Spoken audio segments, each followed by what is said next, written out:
शैतानी गुड़िया और मौत का खूनी खेल। आज की ये कहानी एक ऐसी कहानी है जिसे पढ़ने के बाद आपकी हालत ऐसी हो जाएगी कि जैसे कार्यों को भूलना होगा।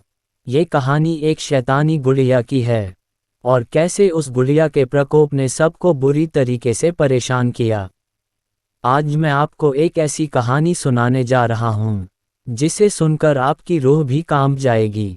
इस कहानी की शुरुआत होती है एक गांव से जहां मुद्रिका नाम की एक तंत्रिका रहती थी। वह एक ऐसा अनुष्ठान कर रही थी कि उसमें उसे लगभग 100 बच्चों की बलि देनी थी, जो कि सबसे बड़ा पाप है और सबसे गलत काम।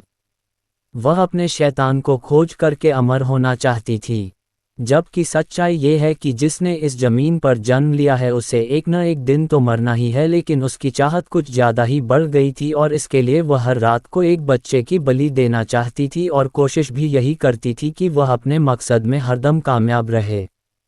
लेकिन किसी को इस बात की भनक लग चुकी थी और उसने गांव वालों को समझा दिया कि गांव में बच्चे यूं ही नहीं मर रहे, हमें इस बात की तह तक पहुंचना होगा और रात में हम निगरानी रखेंगे।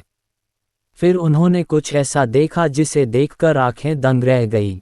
उन्होंने देखा कि एक गुफा में एक काले कपड़े में एक औरत बैठी है और उसके सामने एक बच्चा निष्क्रिय पड़ा हुआ लेटा है और वह तंत्र साधना में विलीन हो गए।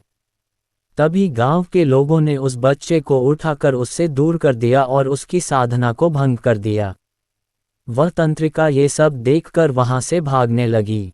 तभी लोगों ने उसका पीछा किया और वह रात के अंधेरे में किसी झोपड़ी में जा घुसी।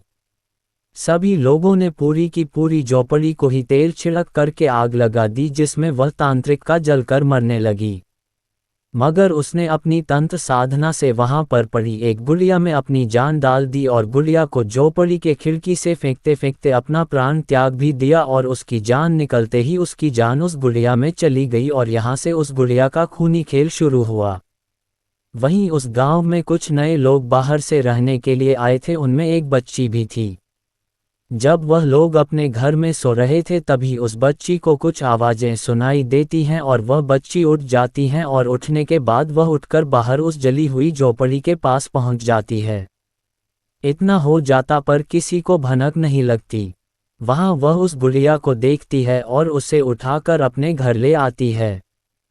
फिर वह बच्ची उस गुड़िया से बातें करने लगती है और इस तरह बच्ची के सहारे उस गुड़िया ने फिर से बच्चों को रात में बहकाना और अपने कब्जे में लेना शुरू कर दिया और धीरे धीरे बच्चों की मौत शुरू हो जाती है। अब तक उसने लगभग 4 बच्चों की जान ले ली थी। गांव वालों को लगा कि फिर से कहीं उसी तंत्रिका का काम तो नहीं है और फिर से लोगों ने निगरानी शुरू कर दी, लेकिन उन्हें कुछ पता नहीं चल रहा था। तभी उनका ध्यान उन नए लोगों पर गया। जब से लोग आए हैं तब से फिर से यह घटनाएं शुरू हो चुकी हैं, लेकिन उनके पास कोई प्रमाण नहीं था, कोई साक्ष्य नहीं था। गांव वालों में से एक व्यक्ति जिसका नाम रमन था, उसने देखा कि एक बच्ची एक गुड़िया से बातें कर रही है, लेकिन उसको उस गुड़िया की कोई बात सुनाई नहीं दे रही थी। फिर उसने रात में उस बच्ची के घर पर निगरानी रखना शुरू किया और उसने देखा कि अचानक रात में दरवाज़ा खुला और उसमें से गुड़िया निकली और जंगल की तरफ चल करके जाने लगी और वहीं जाकर बैठ गई जहां पर वह तंत्रिका बैठती थी। साथ में वह गुड़िया मंत्र का उच्चारण भी कर रही थी। तभी एक बच्चा सम्मोहित होकर उसकी तरफ आने लगा और उसने बच्चे को वहीं पर मार डाला। ये देखकर रमन घबरा गया और वह वहां से भागा और उसने गांव के बहुत ही समझदार व्यक्ति महेश को सारी बातें बताईं। तब महेश ने कहा कि समस्या का समाधान हमारे गुरुजी देंगे। वह लोग एक सुनसान जंगल में एक अघोरी के पास गए। तभी उसने उनकी मन की बात जान ली और उसने कहा कि आ जाओ, वह गुड़िया कोई और नहीं, वह मुद्रिका ही है जो बच्चों की बलि लेती है। बस मारने का तरीका बदल चुकी है। एक बच्ची का सहारा वो ले रही है और यदि उस बच्ची के गले में तुम ये ताबीज डाल दोगे तो वह उसके सम्मोहन से मुक्त हो जाएगी और तुम उस गुड़िया को काले कपड़े से ढक देना और उसके बाद मेरे पास ले आना और मैं उसे मंत्रों के साथ जला दूंगा। रमन और महेश दोनों ने उस बच्ची के यहाँ जाकर उसके माता पिता को सारी बातें बताईं। पहले तो उसके माँ बाप कुछ मानने को तैयार नहीं हुए, लेकिन उस रात उन्होंने अपनी आंखों से जो देखा वो उनको सारी बातें मानने के लिए मजबूर कर चुका था। और फिर अगली रात में वह बच्ची सो रही थी। तभी उस बच्ची को ताबीज पहनाने की कोशिश की गई और उसी समय उस खूनी गुड़िया ने लोगों पर हमला कर दिया और अपनी शक्ति से रमन को चोट पहुंचाई। हालत तो ये हो चुकी थी कि रहमान का सिर दीवार से टकरा करके फूट चुका था और वह बेहोश हो चुका था।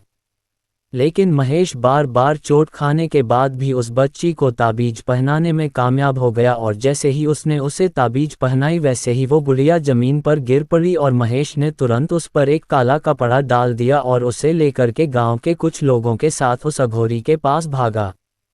रास्ते में बहुत कोशिश करने के बाद भी महेश आगे नहीं बढ़ पा रहा था। तभी उसने गुड़िया गांव के ही दूसरे आदमी को दे दी, लेकिन उसके हाथ में गुड़िया लेते ही उसे न जाने क्या हुआ कि वह वहीं पर बेहोश हो गया, जैसे उसके अंदर जान ही ना बची हो।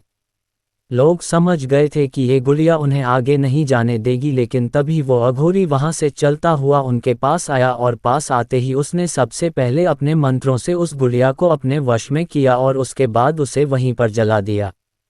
और उसके बाद से अभी तक वहां पर दोबारा कोई आतंक तो नहीं हुआ है, लेकिन खौफ अभी भी लोगों के दिलों में जिंदा है, क्योंकि खौफ ऐसी चीज़ है जो एक बार तो आता है लेकिन वो पूरी जिंदगी भर याद रहता है। तो दोस्तों, उम्मीद करता हूं कि आप लोगों को शैतानी गुड़िया और मौत का खूनी खेल अच्छा लगा होगा। तो चलिए दोस्तों, अब the real ghost stories in Hindi में दूसरे कहानी की ओर बढ़ते हैं।